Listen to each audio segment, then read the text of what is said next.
I guess we're a week away from seeing Nick Foligno get in the lineup, and I believe he's made his way up to Toronto. I think he drove up, and he's living that quarantine lifestyle. And here he is, one of the newest members of the Maple Leafs. There's been a few new members over the last couple of days. Here's Nick Foligno. How you doing, Nick? Very well. How you guys doing? We're doing okay. How's that quarantine lifestyle treating you? Oh, it's day one, and I've already been bored, so I'm nervous about a couple more days here.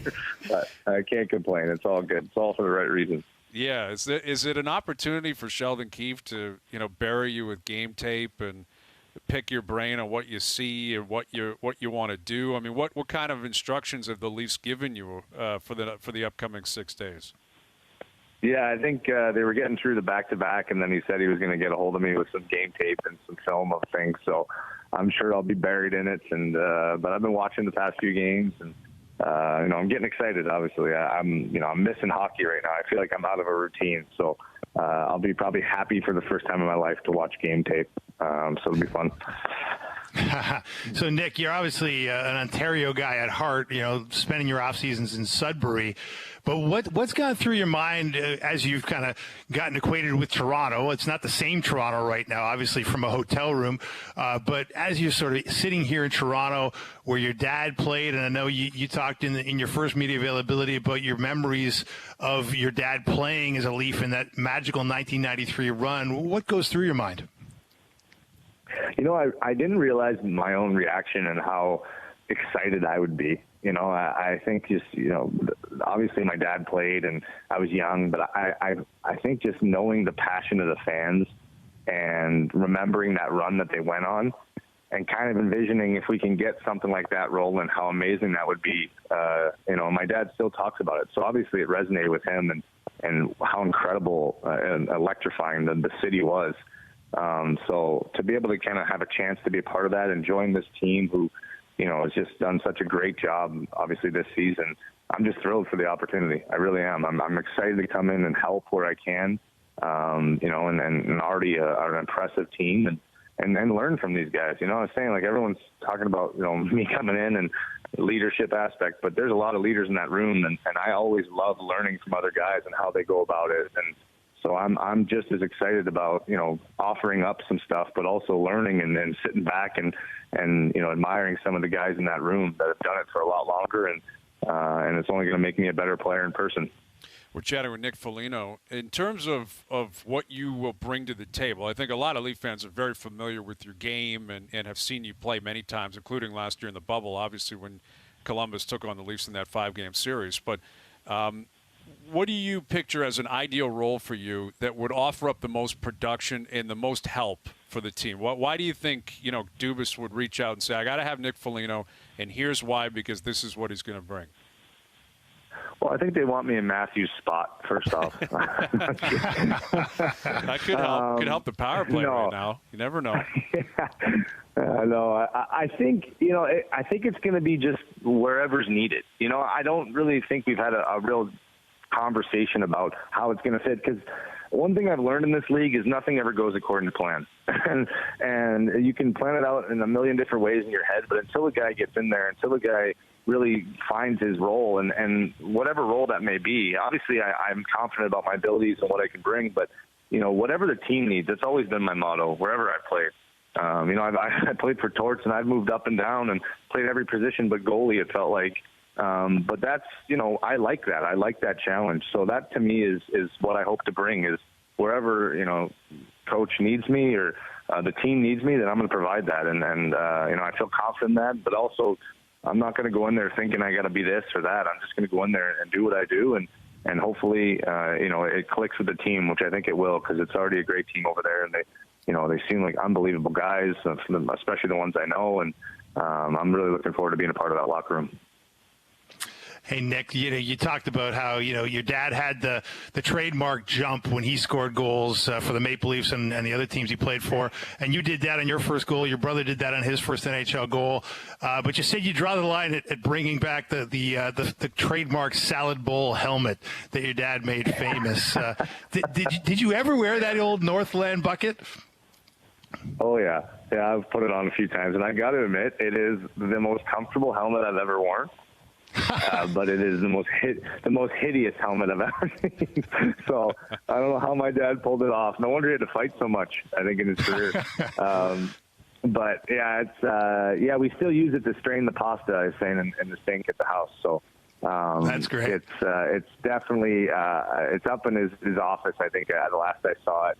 And it's so cool how many people, since being traded, have resonated with that. They're like, oh, we need you to bring back the helmet, and I just laugh at how that's still one of the things they remember my dad by, and it's definitely his trademark. So that's why that's him. We were cheering him on and doing the jump and all that as kids, but that was his thing, and I think he's really proud that we obviously paid respect to him in our first goals. And but I don't know about the helmet. I don't think I can bring that back. No, I don't blame you for that. Although it's got character, man. I'll say that. Like that, Foligno, that is your dad's bucket. Like no one else can wear it. No one else can rock it. He owns it, and he's left his mark on the game. There's something to say about that. Yeah, it's pretty funny. I know Stan Mikita, I think, was the other guy that wore it, and I still hear my dad's name more than him, which is impressive for how good Stan Mikita was. So absolutely pretty funny. With Nick Foligno, you've obviously, like you mentioned, you've made your mark on the National Hockey League. You've played 950 games, so you're creeping up on that 1,000 game mark, and that's what Milan Lucic did last night. And Lucic got into a tilt, and it was a pretty good one with Sabourin. Could you see what do you? I know we're putting the cart way before the horse, but if you were to hit 1,000, would you feel like I got to fight, I got to score, I have to do something tonight because I'm playing 1,000 tonight? You got to do something. It's a 1,000 game. You want to remember it. So obviously scoring would be the ideal one. But I saw that for Lucic, which is impressive. I think he was in my draft class.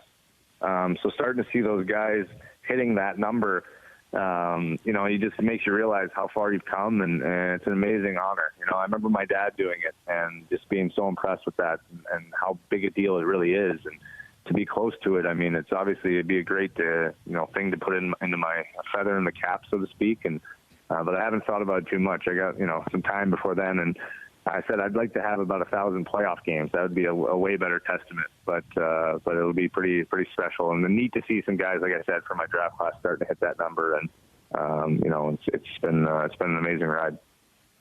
What did you make of the Flames the entire team went without helmets in the warm-up, I assume, in a tribute to Lucic for his 1,000th game. Where do you stand on that one? Are you a helmet-off guy?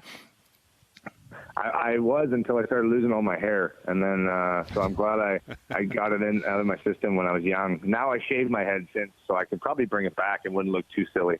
But I would love, we had a team rule in Columbus. You couldn't wear a helmet, and all the guys thought it was because I made the rule secretly, so I wouldn't have to show my head. But it would be it'd be nice to go no helmet again. I'll see how I feel. If that's an opportunity in Toronto, I don't know what the rule is, but I might throw it out there one time. Yeah, well, there's a lot of grizzled vets, like you mentioned, on this team. I mean, you started your career. Jason Spezza was on that Ottawa team your first few years there, and Spezza's still in town. And then you would think, Spezza will be 38 this year, that he would be the grizzled vet of grizzled vets, but he's basically a child compared to Thornton. I mean, Jumbo's still kicking around with a beard, and I got to believe Jumbo can basically do whatever he wants. I can't picture Sheldon Keefe telling him you have to wear a helmet in warm-up. Like, what do you think that experience will be like, getting in the room and seeing guys like Thornton and Spezza and guys that are older than you still kicking around and playing prominent roles here? I told that to Spez already. I'm just so excited not to be the oldest guy on the team anymore. I'm going to feel like a young kid. That's probably why I feel so rejuvenated. Yeah. With just those guys around. But I'm really excited to. It's been a while since I've honestly played with an older player. To be honest, it's kind of crazy to say, but we've had such a young team in Columbus. Brandon Dubinsky was the last guy and he was just a year older than me. So. I think I'm excited about, it's always the learning part of it, right? For me. And I think that's when you feel like you stop learning, I think that's when you got to get out of the game. That's probably why you see Joe and the way he is, he just looks like he's having a blast out there, and he's probably having so much fun learning from Marner and Matthews and Nylander and Tavares. And, he just looks like a guy that soaks it all in. So that's what I look forward to doing, learning from him, learning from Jason again, being around those guys and how are they able to stay in the game? I'm going to learn that because, I don't want to end anytime soon. So what is it that they're doing? So it's exciting for me just to have those guys in the room and learn off them. And I'm really looking forward to that. with hey, Nick. Sorry. Let me just hop in here because I want to ask you about learning experiences based on what you've been saying here. And you played a playoff game. You played multiple playoff series in Toronto last summer without fans, and that's going to be the case again this year. The fans are not on the verge of stepping back into the building. It doesn't appear as if it's going to happen anytime soon. So how can you learn from that experience, and what did you learn from that experience? And I'm sure the rest of the team, the Leafs anyway, can learn from that experience that you can apply this year, because it's going to be essentially a carbon copy. You're going to be playing in an empty building for at least the first 2 rounds. Yeah. Well, I think I learned that you have to create your own energy. How you play the game a lot of times, catapults you into the game and what you provide. And, I can be one of those guys. I learned how important that was during the bubble.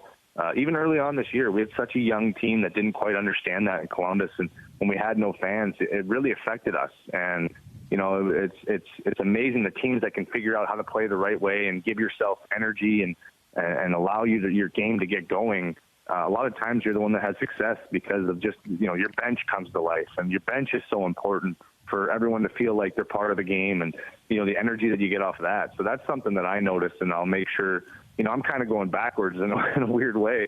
We've had fans in the States for a little while now, so it'll be weird for me to kind of get back into that environment. But, I just have, thank God I have that bubble experience, and even earlier on that I can remind myself of how important that energy is, the positive talk, the things you're doing on the ice to give yourselves a chance to really come together as a group. And, I think that's obviously, a testament to the Toronto team already. I mean, look what they've been able to accomplish this year. They seem like such a close-knit group and play with a ton of energy and excitement. So I'm just looking forward to adding to that and making sure that that's something I focus on when I get back.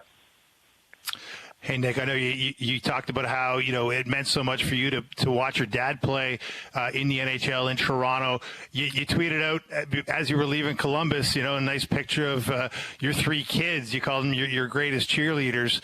I mean, what's that like to leave them behind? And I was just curious about, is this a COVID-related decision, or is it a school-related decision, or why did you guys kind of come to the family staying in Columbus instead of Toronto? Yeah, I think a little bit of both, unfortunately. I mean, just the reality of the situation right now in Ontario where everything's locked down, and I didn't want to put my family in an experience when they really are able to kind of go about their own life right now with school and activities that are kind of open up in Columbus, and also some familiarity for my kids. As hard as it is, I think they realize they're old enough to know, why I'm leaving, what I'm going to try to do. And I think, having that conversation with them, it felt right to go and focus on this and have them continue on and, not have them feel like they're burdened or not able to do the things. Because, 3 kids and my wife, I think I was saying to her, I'm sure she's going to be losing it on me at some point here once I'm gone. But I think just the understanding of how strong she is for me and knowing the kind of woman she is, that she can hold down the fort. And I think it's given me the strength to decide that this is probably the best bet. I'm going in here to do a job, and I think they respect that and know how special this opportunity is for me. So as much as it's probably going to hurt me more because, my family is a lot of the reason why I play the game. Outside of hockey, that's all I think about. So that'll be probably the hardest thing on me, but I know they'll be busy and probably won't even think about me too much. But I know they're excited for me, and that's all that matters. And like I said, going back to it, this is an opportunity for me to go and realize my dream of trying to win a Stanley Cup, and we just felt like it was the right move.